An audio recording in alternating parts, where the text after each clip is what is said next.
So remember the other day when our seats were way far apart? Sean is not on the screen yet. He'll be joining us in a minute. But Sam over here just wants to make it as uncomfortable as Am I possible. on the camera? Think Am they I see on us? TV?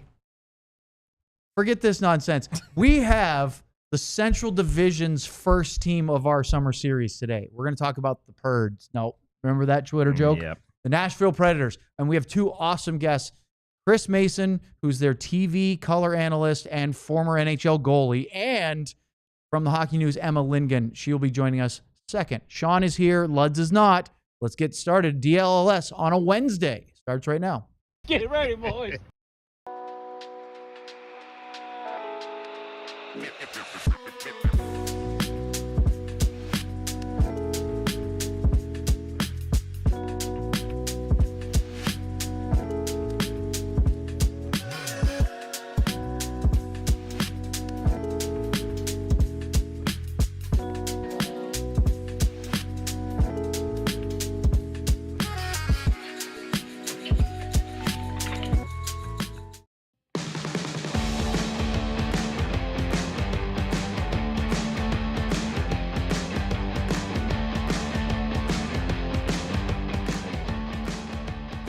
This is the DLLS Stars podcast on Wednesday, August 13th. We are live from the podcast studio today after being in the lounge for the last couple, except for Sean. Sean is here today from his home base in suburban Michigan and or suburban Detroit or whatever you want to call it. Luds is out for the rest of this week. That's right.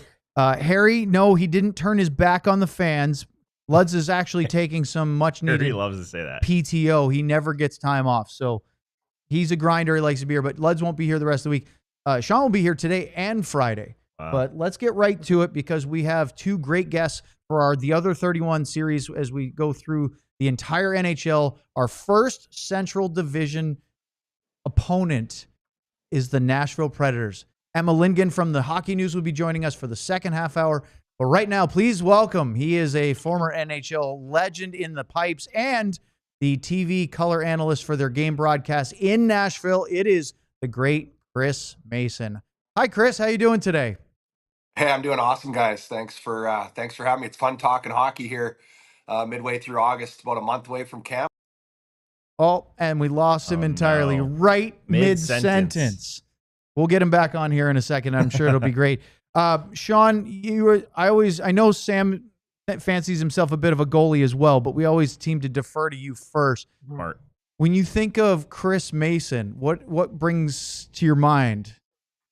There he is. Consistency. There he is. They're I gonna don't know ask what happened. All right, he's back. So, yeah, Chris, it's funny because we sort of were before we started the summer series, we're kind of facing the same dilemma, which is there's a point in August where not a whole lot happens, and you've talked about all the things you can before training camp, and this has been we're about, 11 and 12 in, and it's just a great way to connect with some of our friends from other teams that cover, whether it's for the team or in the media, and talk about what has been going on with their team, because obviously we focus on the Stars so much, and you guys, let's face it, we've had a lot of things to talk about in the last 12 months, a lot of drama, and there's been no lack of storylines in Nashville.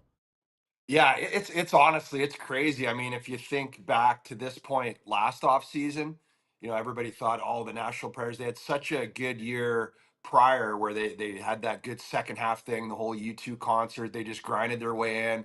Then you go to the summer, they signed Stamkos, Marchessault, Brady, Skjei. Everybody thought, this could be their year, compete for first in the Central, all that kind of stuff. And it was an absolute disaster.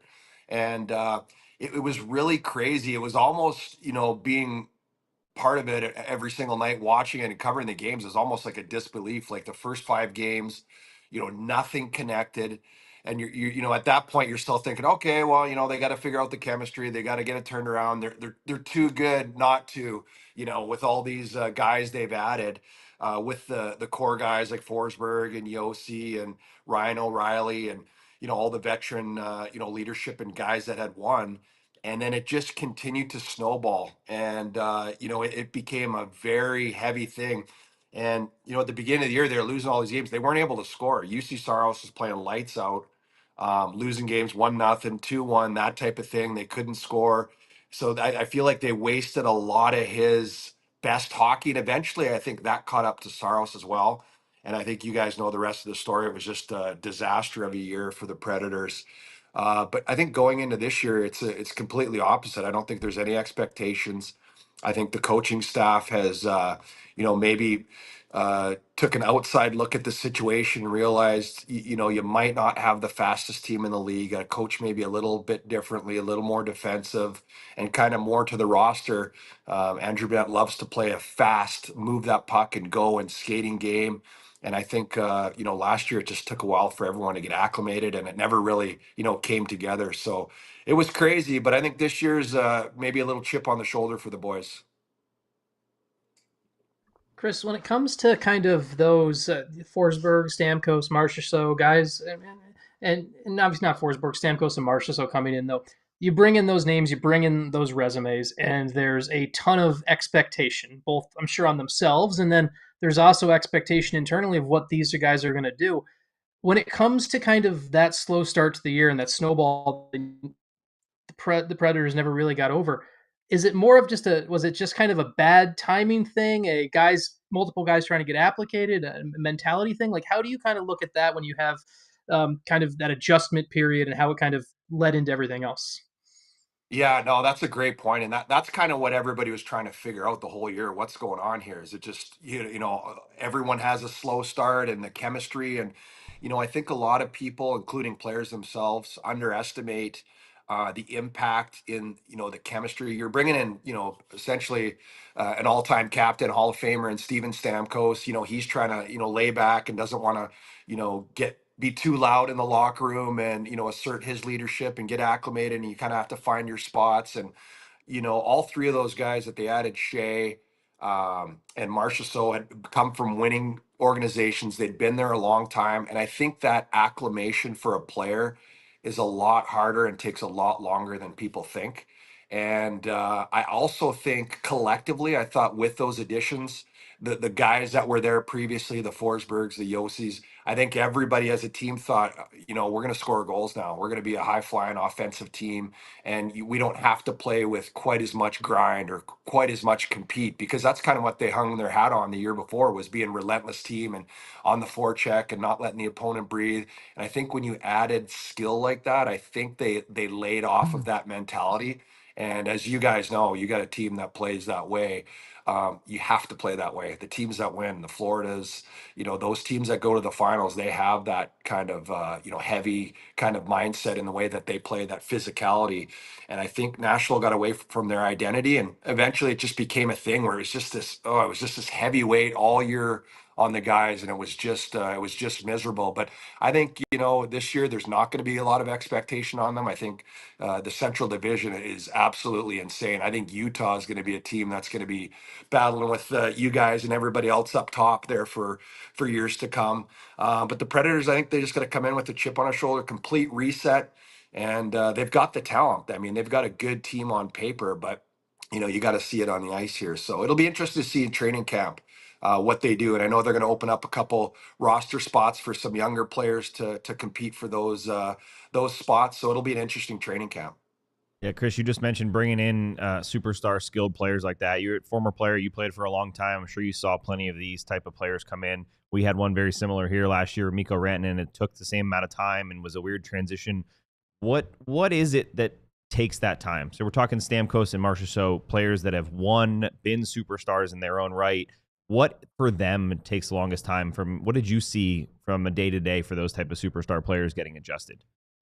Yeah, I think having gone through it myself too, and just these guys, I think at first, you have the adrenaline and the excitement of, being on a new team, and obviously you're let go, so you're disappointed because, he should have honestly probably retired a Tampa Bay Lightning player. I think everybody would agree that with that. And, Marchessault was in a situation with Vegas. He loved it there. He didn't want to leave. They couldn't work out contracts. Same with Brady, Skjei.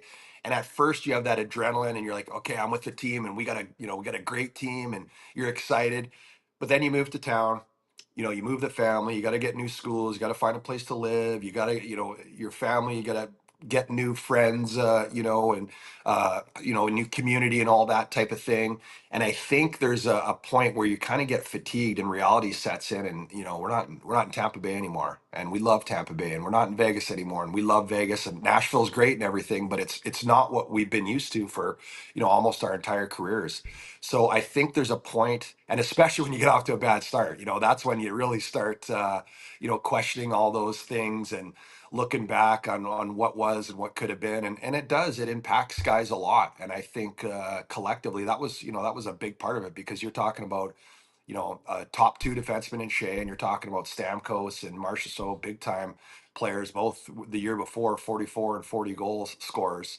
So when you get on a new team and you don't get off to the start that you want, I think those things become harder, because ultimately success on the ice, I think all the other stuff becomes a little easier. But when you're not winning, I think that becomes more of a challenge. And I definitely think it was for those guys at the start, for sure. Chris, you mentioned the struggle to score goals, and I had looked it up because it wasn't good. It was 31st in the league last year, 212 goals.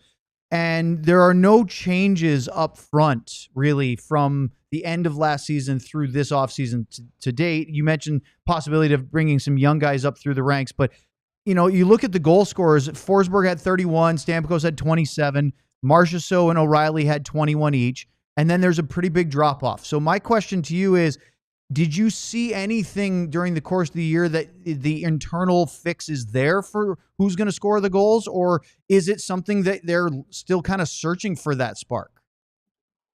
I think they're still going to have to search for it, but I think if you cut the year in half, they started to score as the year went on. The power play came around. They're really good on the power play. Their penalty kill was good. But you need guys like, I think Dallas is, you got to give them a lot of credit. I think they've got one of the best scouting staffs, in the league. Robertson comes in, he's an instant offensive guy. Wyatt Johnson, I know Stan Coven, who got moved in that Rantanen deal, but they seem to find a lot of those players that can come in and put a jolt into the lineup offensively. And I think the Predators this is a point when they really need that. A player like Luke Evangelista, who I feel is right on the cusp. They brought in Michael Bunting, who was a great ad at the deadline. And, he was playing with O'Reilly and Bunting. And they had some really good chemistry, and they were really effective. And it was probably the best hockey of the year going down the stretch. And I know it was, garbage time for the Predators, but at the same time, it was important for the exactly what you're talking about is kind of setting the tone and what the expectations are going to be for next season, and where are they going to find that offense. So I think it's in there. And I think if you look at, Marchessault and Stamkos, and, a lot of these guys had career low years. Roman Josi, who you guys are really familiar with, is, one of the best defensemen in the league. He was out for a large part of that season, especially the second half there. So, he was having a tough year. It was one of those years, and I've never seen anything quite like it, to be honest, where that many players, all were dry at the same time. But as the season went on, you could see there is the offense there, but they definitely need, a lot more consistency within that, their star group, for sure. So let me ask you one follow-up, and then we have to get to our ad break. Roman Josi's 35 now. He's got 3 years left on his $9 million deal. And as you said, he was limited. I think it was 53 games last year out of the 82. Is that a one-off? Is that just bad luck year for him? Or is there some concern about the age? He's such a good player. We all know it. And in his prime, which unfortunately he may or may not be, he might kind of be past that, he was one of those guys that could literally dictate a game. Is there still enough juice left in the tank there? Yeah, no, I think that's a fair question. I mean, Father Time gets all of us at some point, and while he might not be, as dominant as he once was, he's still one of the best defensemen in the league, and that's the question that'll have to be answered this year, because that's a fair point. So I think he's going to be very determined. He keeps himself in incredibly good shape, like all guys do now. I mean, all hockey players, they're so disciplined, and they put so much into their off seasons and staying, in great shape. So I think the shelf life of those elite players is getting higher and higher, and they're playing older and older. And I think he's one of those guys. He's just such a gifted skater. I think when you're able to skate like those guys, and is Heiskanen, and all these players, these guys that just it seems so effortless.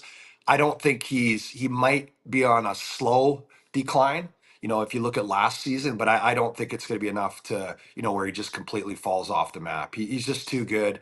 But health is a concern too. You get older, you get injured more, and so that's something we're gonna have to see this year. But I know he's going to be, all these guys. I mean, they have such high expectations of themselves, and he's no different. So I expect him to be back to the Roman Yossi that we all know, and we'll see though. It's tough. Especially the Central Division. It's just an absolute war ground. So yeah, that'll be, that's one of the other questions for training camp. Are those guys able to get back? Because they're all aging up a little bit. Stamkos is up there, and O'Reilly's getting up there, and Marchessault, and all these guys. So it's going to be interesting to see how this older core responds to that down year.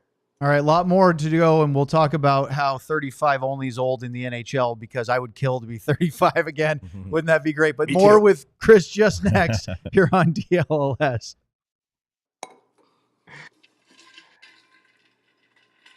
All right, let's. Are we live here? Are we good? to Always read? been Okay. live, Sean. I did the, I it did know, the, right? It did the slow he's thing where just the trying to pay an homage to when you completely blanked the other day.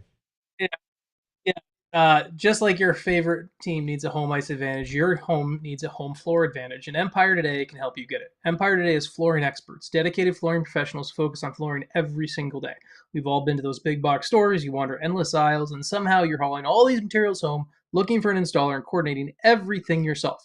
Those big box stores might have a flooring department, but the person helping you with flooring, they've been doing sinks yesterday, and they might be stocking light bulbs tomorrow. That's not what you want.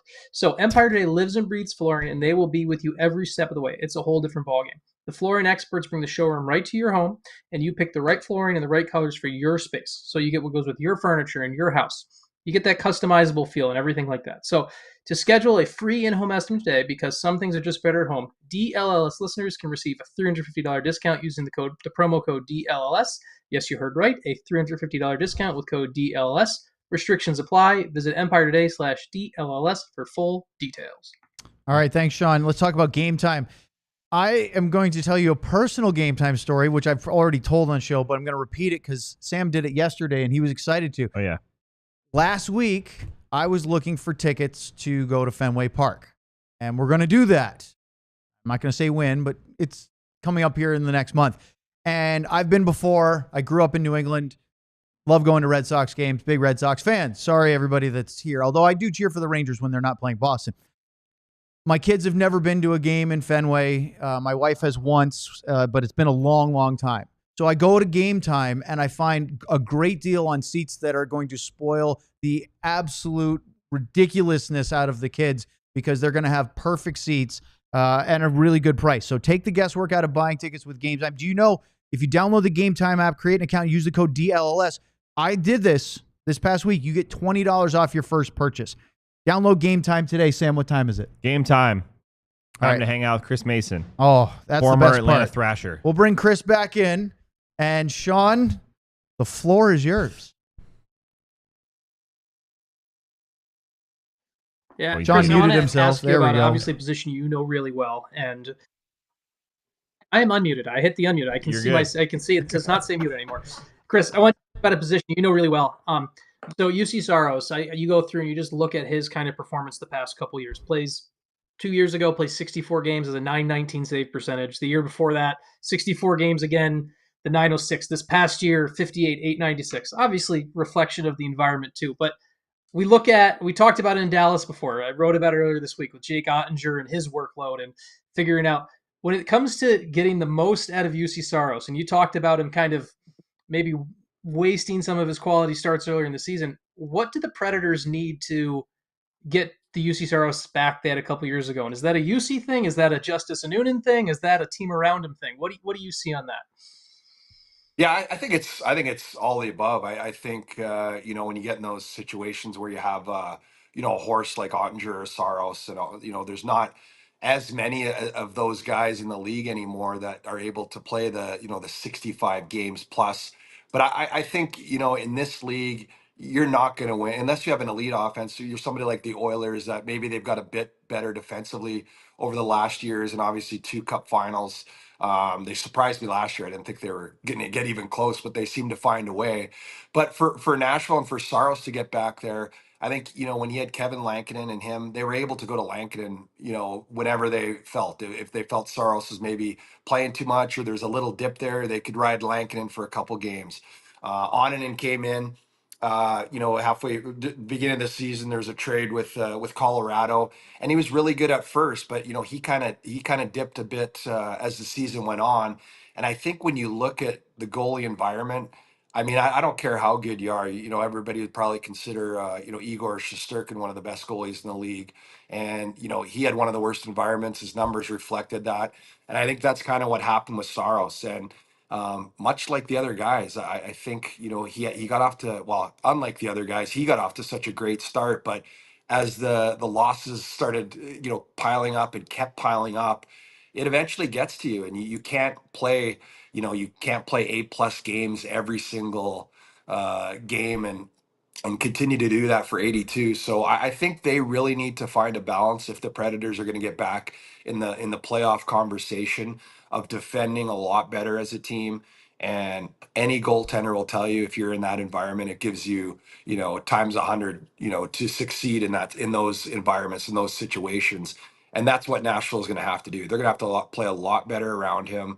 You have more predictable situations every game. He's one of the best technical goaltenders in the league.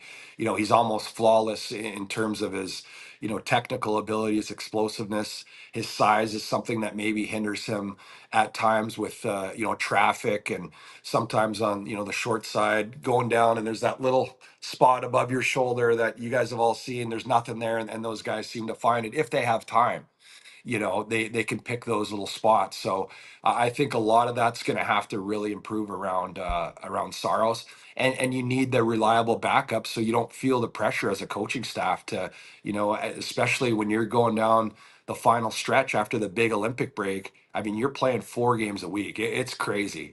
This season's crazy, especially when, those games at the end, it dictates whether you get in or you don't get in. You need a number 2 guy that you can put in there. So I think all 3 of the things that you brought up are going to be extremely critical for the success of Saros this season.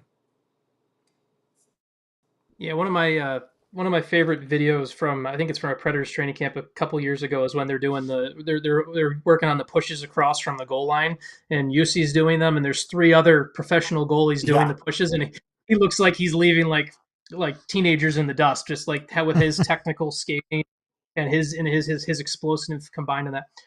On the last one on the goaltending front for me, when it comes to how we're about almost 10 years to the day from the trade when they traded Yaroslav Askarov to the San Jose Sharks.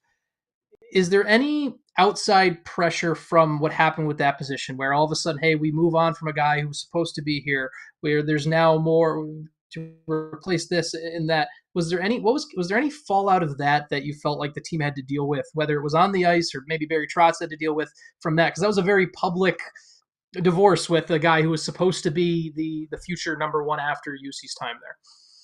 Yeah, that's a fair point too, because I think externally, when things start kind of not going as great, and you're like, hey, you got rid of this guy, Askarov, or I think it's Askarov now. It was Askarov when he was here. Now it's Askarov in San Jose, but I think there is a little bit. And, that's going to be a storyline I think, a lot of Preds fans will follow because, I think Askarov's going to get a chance to be up there full time in San Jose this year. So, if he turns out to be the real deal, which, as we all know and you guys know, goaltenders it's a tricky one. There's a lot of first round top guys that never really materialized into that. And then there's the guys that do. So, is he one of those guys? He's an extreme talent. I don't think, with Saros signing that long-term deal, that Askarov felt like this was a place that he was going to get that opportunity. You never know, I guess. But I think that'll be a storyline that Pred fans will follow, especially this year after the down year. I mean, there's going to be a lot of eyes on Saros and his performance. You need, especially a team like Nashville, when they haven't scored a lot of goals last year. And whether they do this year or they don't, we don't know. But the one thing that you always look at is the goaltending. And Juuse Saros is considered a top goaltender in this league. Had his worst season of his career last year, so there's going to be a lot of pressure, I think, on him to perform and get back to the level that is expected of him. But yeah, I think there'll be Askarov and Saros, kind of that storyline will be tied together here for a few more years. Chris, the city of Nashville holds a very special and maybe haunting place in Stars fans' hearts this year. Final game of the year, they get Tyler Seguin off the LTIR. They're all excited to finally have some help. Jason Robertson goes down. I believe they were resting Harley and Lindell so they wouldn't have injuries, and they lose their basically their top scorer. Curious what you remember from that play, and then what was going through your head knowing that this was a team that finally had some help, but also was without Miro Heiskanen going into a series against the Colorado Avalanche. Yeah, in those games, it's so tough. I was kind of wondering why he was even playing in the game, to be honest with you. And I know at that time, Dallas had kind of sliding a little bit, and they think they wanted to, finish the season on a strong note going into the playoffs. So I think they wanted to get as many guys in there as they possibly could. And you just hate to see that in a game that, essentially means nothing for anybody. It had no standing implication. So when you see those guys in the lineup, I was wondering when I saw him in there too, I was wondering, why is he playing tonight? I mean, there's no reason. But you read all the media clips and you can kind of make an argument for finishing the year strong, which really I don't really think matters. It's a different ball game once you start the playoffs, and that was tough because I thought Dallas had a legit chance to really do some damage and go all the way. I think out of the West. That was my team who I picked until Robertson got hurt, but almost did it. Almost got there, and it was with all those guys, and that was tough. That was a tough one. I'm sure a lot harder for you guys. How hard is that, Chris, to go from? I mean, Tyler Seguin went from not playing for months to playing one game and then playoff series against Colorado. For Jason Robertson, he misses a bunch of time, multiple times, and then has to come into the series, I think, game 2 against Winnipeg. How hard is that for a player to not only come back from an injury, but come back from an injury in an intense playoff game against a Stanley Cup contender? Yeah, it's tough. It's tough physically. It's tough mentally. All those things. You got the adrenaline going, but I think that caliber of player, they expect to be at a certain level, and it's just impossible to do that when you're coming off an injury. You haven't played games in a long time, and to be just to throw yourself back in there, it's impossible to be at your best. You can contribute. You can obviously you're going to add value to the lineup, but you're not going to have the same impact that you would had you been playing all along. It's a real hard thing. It's a hard. You want to be at your best for the team and obviously for your own standard. But it's not an easy thing. Like you got to take the hits, and as much as you rehab and you practice and you try to emulate game situations, there's nothing like a game. You don't have guys, especially in playoffs, guys running at you trying to take your head off every single time you have the puck. It's a different ball game, and not a lot of guys can come in and be at their best as soon as they get back in the lineup. But I think you saw that with those guys. It's just as much as you want to be and as much as everybody wants you to be, it's impossible. Hey, Chris, we're almost out of time. Amazingly, this always goes by so darn fast. But Sam brought up a little bit about the Stars. We've been asking every one of our guests of this summer series your unvarnished opinion of the Stars, seeing how you guys see this team in Dallas from a different set of eyes. One that sees them every now and then. Obviously, you guys in the division, but not 24/7, 365 like we do covering. So as you look at the Dallas Stars, not from the last couple years, but going into this season, what do you see? I see when I look at Dallas, I think that's the last couple years. I think this is a team that could be a Stanley Cup contender. I really think Dallas is one of the best teams. The way that they've constructed their rosters, obviously they've got Ben and they've got some older guys, but they're all really effective and kind of accepted the little less playing time here and there, and they've injected with such good young talent, some youthful talent that we talked about. That's major impact. So you see the next generation of Dallas Stars, superstars, kind of taking over right now, and you've got the ability to have those veteran leaders on the team that are have been staples in Dallas for so long. I think they build a really good culture there. They've got elite goaltending. When Ottinger is healthy, I think last year was tough for Dallas because that was my pick out of the West, but there was just so many injuries. And the timing wise, we just talked about Robertson and Sagan, and obviously Ottinger missed some time, and it was a tough season in that regard for Dallas. But I think I put them up there with any of the top teams in the West. And I think different for me, and they're gonna have a fresh start and a new set of eyes coaching wise, and it's gonna be very interesting to see how they rebound, or how much different they are with that change as well.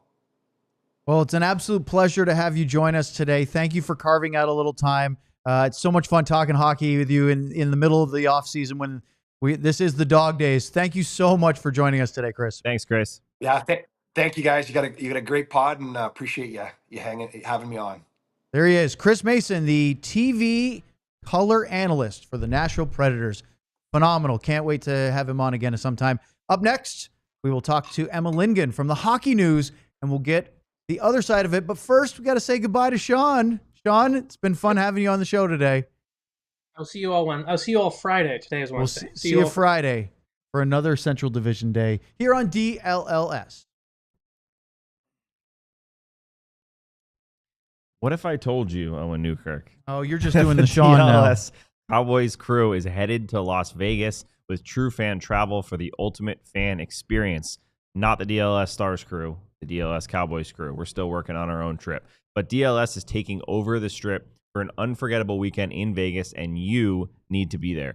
Join us as the Cowboys take on the Raiders on November 17th, Monday Night Football. This all-inclusive trip includes a 3-night stay at a luxury Vegas resort, game tickets, VIP parties, exclusive events with the DLS crew, and fellow diehard fans, and much, much more. I know the DLS Cowboys crew is out in Oxnard, California, doing an awesome job with training camp. I don't know when their next game is for the Cowboys, but I believe they're 0-1 in the all-important NFL preseason. It's preseason. Nobody played. Yeah, but do they? Shoddy. Head coach of the Cowboys on the DLS Cowboys. Shoddy. What time? I think 4 o'clock Central time. 4 o'clock Central time. So check that out today with who's the Cowboys coach? Oh, my God. Brian Schottenheimer. Brian Schottenheimer. Shoddy. The Cowboys head coach. That's going to be awesome. Plenty of stuff out there. Our boy John Anderson's out there as well. So he's not dead. Make sure you check out, to us he is. Make sure you check out that. And this is how Dallas does Vegas. So book now for your trip at truefantravel.com. But there's also plenty more to talk about, including some amazing gear like just a classic Texas Rangers colors diehard shirt. We also have the Dallas collection, which I am wearing right here, which I just realized this is the original DLS Sports, it's like supposed to be barbecue. Yep. But I didn't realize it was DLS Sports is like the name of the barbecue place. But there's plenty of other shirts as well in the Dallas collection, including the can't make him up, folks. Amalgam. Nope, not the word. Amalgam of mascots on top there. Nope. The Nolan Ryan, plenty of cool stuff, as well as all of our amazing star shirts. So make sure you check all that out at alldls.com and become a diehard, because why not? All right. That was almost leaving me speechless, which is hard to do. But thank you, Sam. They paid me big bucks for. Let's bring on Emma. Emma Lingan, the Predators beat writer for the Hockey News, amongst a lot of other things. Emma, you seem to be a very busy individual, so I don't want to get bogged down in all the different ventures that you're currently undertaking, but you are more than just a beat writer. I want to get off the top. Thanks so much for joining us today. Before we get into the nitty-gritty of it, you, like me, spent time working for the team before going into media, and I'm curious what your perspective is of that, because I was the Stars radio host for a decade, and then now this is not team related anymore. It's media. I don't think it was 10 years with the Preds, but you worked for the team and now you're writing and covering the team. Is that kind of an interesting change for you as it was for me? Very much so. It's I was only with the Preds for 2 years, so you've got me beat there. Ah, But yes, and I'm actually not technically a beat writer for the Predators anymore. I cover the NHL at large now for the Hockey News, but I do still cover the Predators. I'm still on the ground here in Nashville and still co-host a couple of podcasts about the Predators as well. So still very involved there. But yes, definitely interesting crossing the street. It's been in some ways very helpful because you get a lot of insight from working and specifically traveling with the team that I think you wouldn't have had otherwise, and just kind of learning about the inner workings of the organization a little bit. But then it's also nice. It's a little freeing, to actually be able to say whatever you want, especially after a season like the most recent one for the Nashville Predators. It would have been very hard to have. I caught the end of your conversation with C. Mace, and I did not envy his job. Having to put a positive spin on everything, especially last season. It was a rough one. Well, it's funny you bring that up because that's why we've tried to make sure that we've had at least one of our guests for each of these shows that isn't a team employee, because we get great insight from whether it's Chris Mason or, we had Brendan Burke on the other day, who's the Islanders TV guy. But there's something, as you said, about not glossing things over, but maybe just not unleashing your full power of your punch every time you say something about the team that writes your paychecks. And so I didn't ask this to Chris, but I want to ask to you, because last season was such a disaster, and now we're going into year 2 under Barry Trotz and Andrew Brunette. How do you think Barry's dealing with going from being a very successful NHL head coach to a GM with Nashville?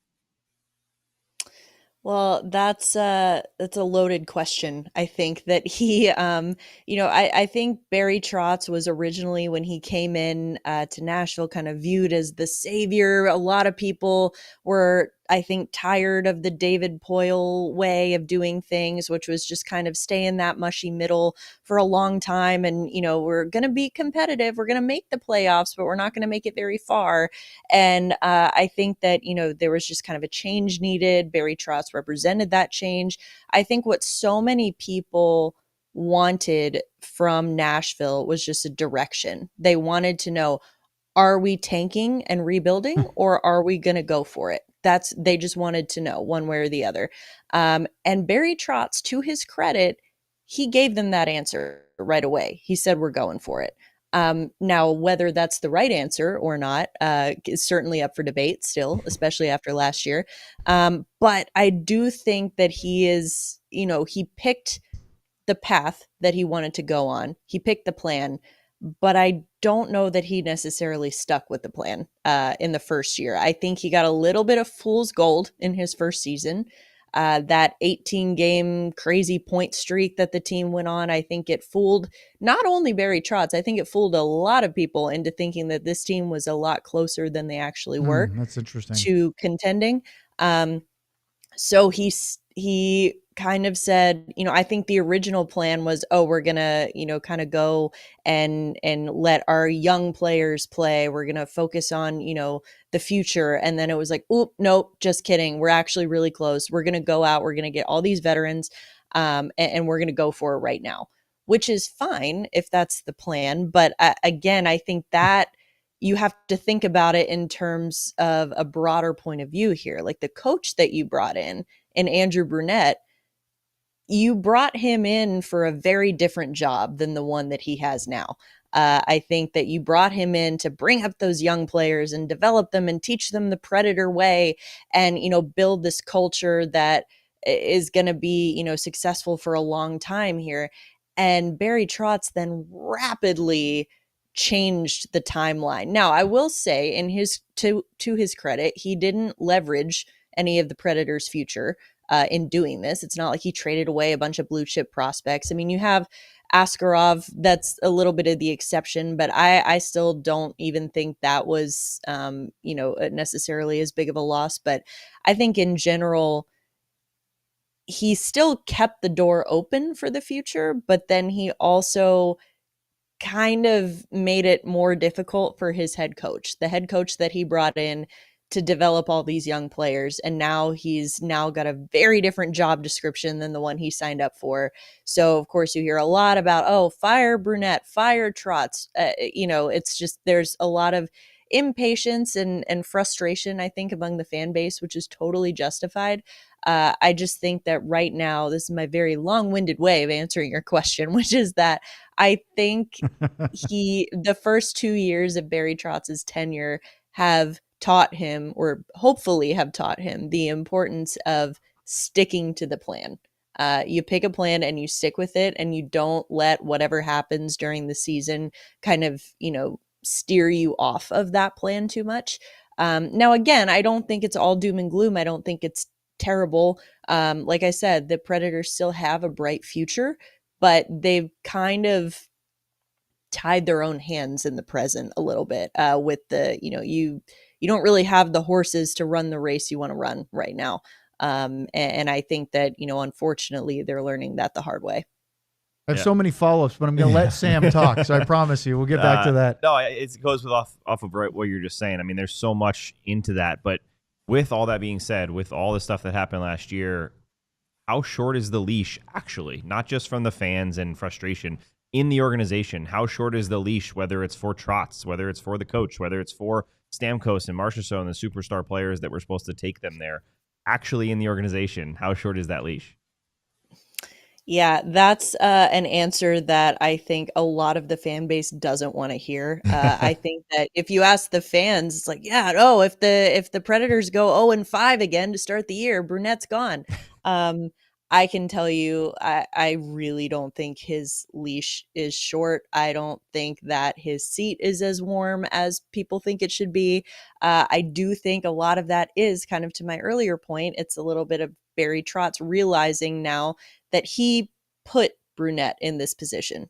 He hired him for a very different job than the one he has now. And so that's Brunette Trotz taking some responsibility for that, for his role that he's played in this. And I think that a lot of the fan base, and it's so funny how quickly they've turned on Andrew Brunette and Barry Trotz, especially Barry Trotz. But now, they all want him gone. They all want him fired. I guess if we're talking relative to each other, I would say, I guess Brunette's leash is maybe a little shorter.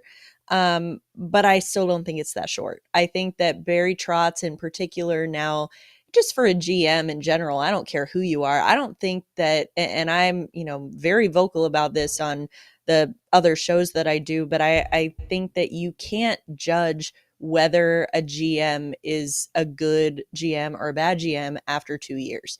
You can judge his individual decisions, and I think that Barry Trotz has made some great decisions. I think he's made some questionable ones. But I think that it's not until at least and again, people don't want to hear it, but at least the 4-year mark, I think, is when you can really get a good handle on whether he's a good GM or a bad GM. And again, a lot of disgruntled fans hear me say that and they think, oh, well, she's just defending Barry Trotz.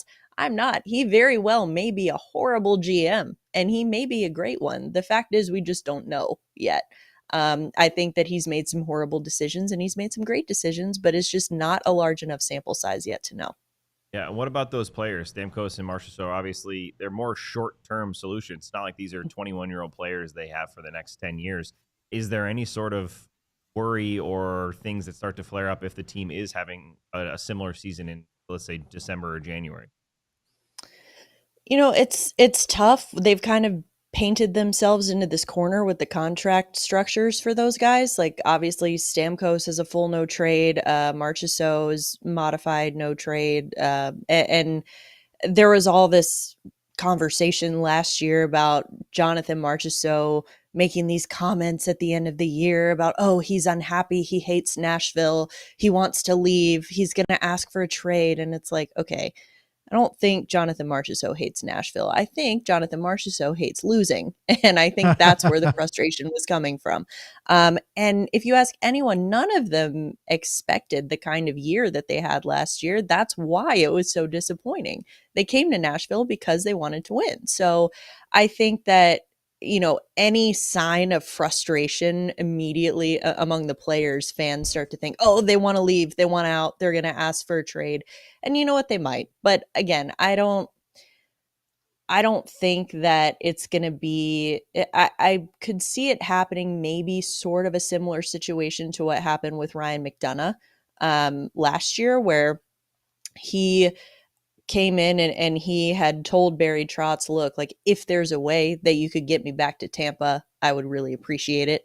And, I think it would have to be something like that, where, again, with these guys with the no move clauses, I mean, they have to sign off on it. And I think that they're not going to just do that super easily. These guys are, veteran players. They move their entire families here. In Stamkos's case, he's never played for another organization his entire career. So I think that it's not going to be, I think it's going to take a little bit more than people think it will for these guys to just throw in the towel and say, I want out.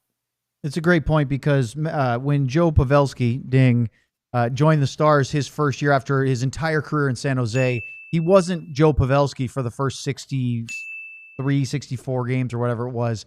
And then we had that COVID pause, and then we had the Edmonton bubble, and then he looked like Joe Pavelski, and it became a completely different story for the next couple of seasons beyond that. And then we created the Joe Pavelski bell, and it's just how it happens. Much more. I'm going to keep saying Joe Pavelski. Much more with Emma in a moment here. We have to do a quick ad break on DLLS. But we don't have to just talk about Joe Pavelski. See, I'm doing it now just to make Sam laugh.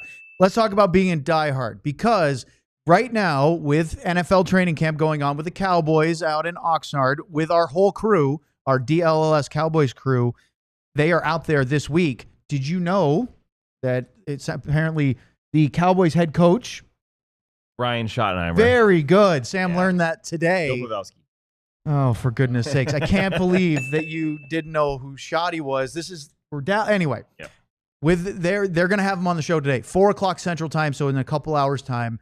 And you should sign up to be a Diehard, because it is over 50% off the normal annual price right now. Just $36 for your first year. Scan the QR code. That'll take you to our website, alldls.com/intro. And that gets you to that introductory offer. You get a whole year of all the top level of coverage here at DLLS. So we're talking the entire NHL season and playoffs, the Mavericks NBA season all the way through, the full NFL season, and into the offseason, basically till training camp next year. And the Rangers, wearing the Rangers diehard colors today, push to maybe making a playoff spot, maybe. The Wings.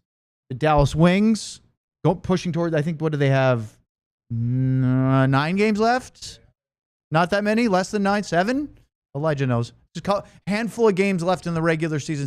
So much to get to. Plus, when you sign up to be a diehard, you get a t-shirt of your choice for free. So that's like basically buying a t-shirt and getting a DLS diehard membership for the whole year. You can get a shirt like this. You can get one of the new Dallas collection shirts, all the Stars playoff shirts that we unveiled last year. We're talking the Finnish Mafia, talking the Otter shirt right there. That was fantastic. I love the Mafia one as well. You've got the Wyatt Johnston 16-bit with the Mikko finisher. How about the Moose, the Captain? All those shirts available. Go to alldls.com. Sign up today, and you get a bevy of benefits that I didn't even mention. Let's bring Emma back. Thank you. And we're not just going to try to sell you a t-shirt, Emma. But I want to bring up some positive things, so we're just not asking you to. What likes the Otter one? You like the Otter one? I thought that was pretty sick. Yeah. I mean, I might buy it. Send me your shirt size. Message me afterwards, and we'll see if we can maybe get you an Otter shirt. There's nothing like having the Otter shirt on the hockey news, right? We pressure our boss here to send shirts out, so we got when we can. Okay. There we go. So I promise you, I'm going to ask you something that isn't always negative about the Preds. But let's talk about Matt Duchene for a second. What was the contract buyout 2 years ago? Because Matt Duchene's been a great regular season player for the Stars. He's had his moments in the playoffs, but he hasn't always been up to his very high standards in the postseason with Dallas. He's a phenomenal human being to talk to. He's a media darling. We love talking to him. But from a Preds perspective, what was the buyout 2 summers ago like from your vantage point, and what it's meant to this Preds team since? Yeah, that Definitely, it's one that still stings. It's going to sting even more this year with that buyout amount going way up this year. See that So number? I What think was it? 6.5 million plus. 6.5. Ooh. 6.5, yep. Oh. So that'll be fun. Hey, they just got Ryan Johansson off the books, so I guess that helps a little bit. Are but I they mean, paying Ryan Suter too? I feel like everyone in the league is paying. No, Ryan I think Suter Nashville's this one year. of the teams that isn't. Yeah.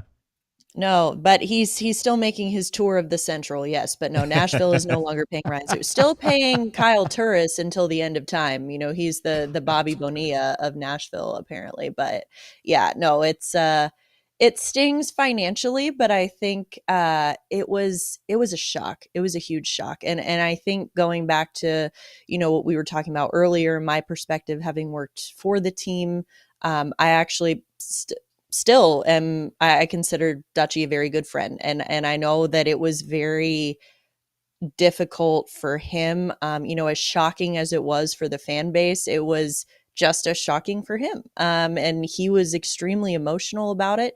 And I think that it came as a surprise because one thing I never really liked, and I mentioned Johansson, but it kind of is relevant here. I think a lot of times Johansson and Duchene got lumped together for whatever reason in Predators fans' minds, just because like they kind of came in around the same time, they're around the same age, they were, the kind of big free agent or trade acquisitions from other teams that were supposed to help them win, and I just, to me, if you're looking at just their last seasons with the organization, I mean, Duchene was still producing. He was still a productive member of that team. And that was a year that the 22-23 season, it was rough because they lost Philip Forsberg, they lost Roman Josi. Those were both injuries. They had, they lost Matthias Ekholm, Mikael Granlund got traded. Like it was a big year. There was a lot of turnover, and Duchene was one of the constants, I think, on that roster that year. And he was still producing. And just the way that it went down, it felt very shady. It felt weird just because it kind of created this perception that, oh, he was a problem in the locker room, or like it was a culture thing. It wasn't his on ice production because he was still producing. So it must have been a personality thing. I think that a lot of times it gets dramatized, and Barry Trotz had even said when he came in, when he was first hired as GM, he came in and made a comment that I don't even think it was directed at Duchene, but after the Duchene buyout happened, a lot of Predators fans, put on their tinfoil hats and started drawing these connections. And they're like, oh, he must have been talking about Duchene when he said this, but he said, I don't want players to come here to retire. I want players who come here to win. Wow. And people think that was a dig at Matt Duchene because Matt Duchene was like, he had kind of been, I don't even know, like sort of campaigning to sign in Nashville. Like he's a big country music guy. Like he had really wanted to come here. And he and his family, settled down here. Of course, they still live here during the off season. They had become, he had just become so into Nashville, the city, and talking about like, this is home for me, for my family forever. And which honestly, a lot of guys say that. Of course they say that. But for whatever reason, like a lot of fans thought like, oh, Barry Trotz was talking about Matt Duchene. He thought that Matt Duchene was just coasting through so he could retire, which I can tell you was not the case just from seeing the way he worked from behind the scenes. But yeah, it was very surprising the way that it went down. And the fact that he signed right away with a division rival definitely made it sting a little bit more. I'm gonna go back to the negative stuff. No, it's just so easy. The Predators. You guys had to expect it, right? It was after last year, but it's looking forward. But I'm curious. The Stars and Predators, looking at most things this summer, are not ranked very high in teams that improve the most, right? I think I was reading The Athletic. They're 26, 27. That's pretty much the theme. Looking around different outlets, one team went to the Western Conference Final and has been there 3 years in a row. One team finished with I think less than 70 points and had all the stuff we've been talking about. So my question is, what do they hope is the change, right? Is it just purely that they hope that the players are a little more acclimated, that some people that were supposed to step up are making that step? Or is there something deeper there that they see, that they really believe that without making a whole lot of change, they can really make a whole lot of change on the ice? Yeah, I really do think, I mean, it's a couple of things. It's culture, and that's, again, not to people hear culture and they think, oh, it's a bad culture. I don't think it was bad. I just think it was kind of non-existent a little bit. Mm. There was sort of this leadership paralysis. They hadn't really had anything like this before. Roman Yossi is not a loud and, he's not going to be the loudest guy in the room. That doesn't mean he's a bad leader, but like, he was very deferential, I think, to guys like Steven Stamkos coming in. But then Steven Stamkos is like, hey, I'm the new guy. I'm deferential to you. So there was a lot of there was a lot of eggshells, I think, and a lot of, it was hard to build chemistry that way. That's one thing. I think on the ice, there was a lot of line blending from Andrew Brunette that needs to stop. That was very evident. You got to give guys more than a shift together to decide whether they work as a line. Was it that So, bad? I mean, it was pretty bad. It was pretty bad with certain players. It was like, I mean, when Tommy Novak was still with the team, it was like one shift on the top line and they didn't like it. Nope, he's gone. It's done. Yeah, and it's like, we played you guys the first game of the season last year, and I think Novak was slotted at second line center, and that didn't last very long, did it? no, it didn't even last a full period. I think maybe two shifts. Okay. There you go. That was a little more leash. That's fair. Yeah, a little bit more leash. But no, I mean, it's like, well, you just signed a guy for 3 years and you're only going to give him like half a period to figure it out. That doesn't really make sense. But anyway, I think that that needs to change. There needs to be more chemistry. I think there's a lot of ways to do that. But I also think in terms of just the on ice factor and what the clearest need, obviously before they went and signed Stamkos, Marchessault, those guys, I think, the biggest need was scoring. You needed scoring. And on paper, they addressed that. They got scoring, but the scoring, it didn't manifest last year. And it was just a bad year. It didn't make sense by any stretch. And so, but if you take last season out of the equation, I think if you look at the roster, no one's looking at the Predators roster saying, well, where's the scoring going to come from? Who's going to score the goals? Like, I mean, I think that is pretty much set. The biggest, clearest need on the roster was on the defense, specifically the right side. And I think that, to Barry Trotz's credit, he addressed that this offseason. He went and signed Nick Perbix, who I think was the best available at that position. That made sense age-wise, timing-wise. Then they went and got Nick Hague. Now it's going to sort of be on those guys they're going to be expected to play bigger roles and step into bigger roles than they had with their previous team. So it's going to be on them to do that. But I think that, they addressed the clearest, biggest need in terms of just roster holes. So I think that now it's just going to be about building chemistry with what you got.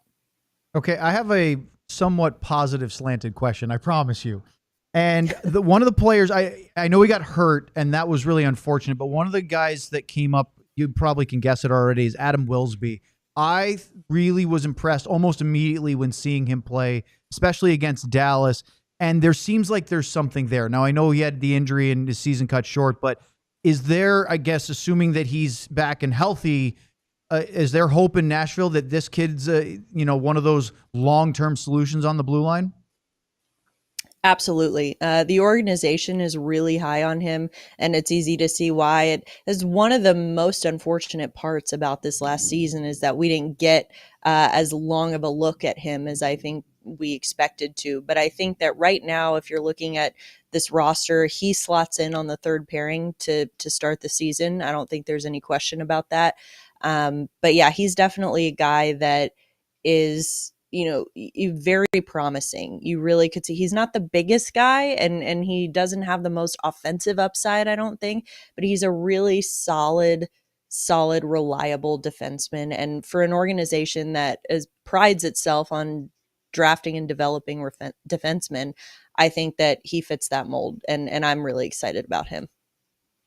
All right, Emma, one thing we've asked every guest on this other 31 series is about the Stars. And you have a unique perspective because you in the division, as well as now your general role with the Hockey News, not so much Nashville focus. So from your perspective, what do you see in the Dallas Stars going into 2025-26?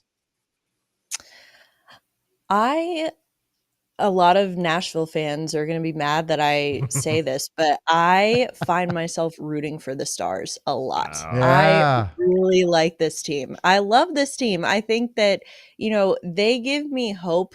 The Stars give me hope just with their roster construction that it's like, it can be done this way. Now, of course, now you've added Mikko Rantanen and that changes things a little bit, but it's like generally the roster, like through the draft and develop strategy had worked really well. And then it's like your core players are still the guys that you've drafted and developed.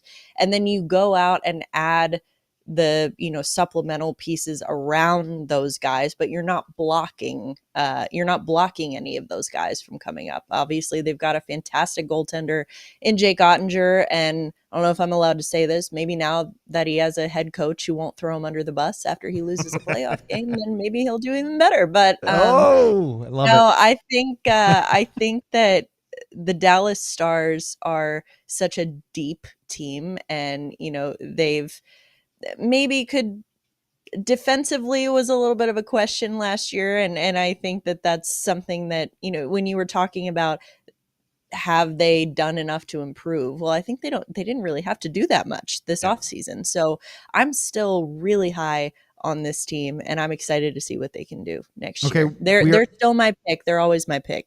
We're out of time, but I want to ask you very quickly, if you could pluck a player off the Stars roster, don't worry about salary cap implications, for the Preds, who would you pick and why? Oh, man. I think I'd have to go Wyatt Johnston. Ooh. I have to go Johnston. They need centers in Nashville. They really need centers. And I think the age is right. He can be part of the now and the not yet for a team. And so I think that Nashville needs guys like that. So I'm going to go Johnston. I love it. Very good. Well, Emma, it's been a pleasure. I knew you'd be a great guest, and you overperformed even the high expectations. So thank you very much. I wish we had more time. We'll have to do it again.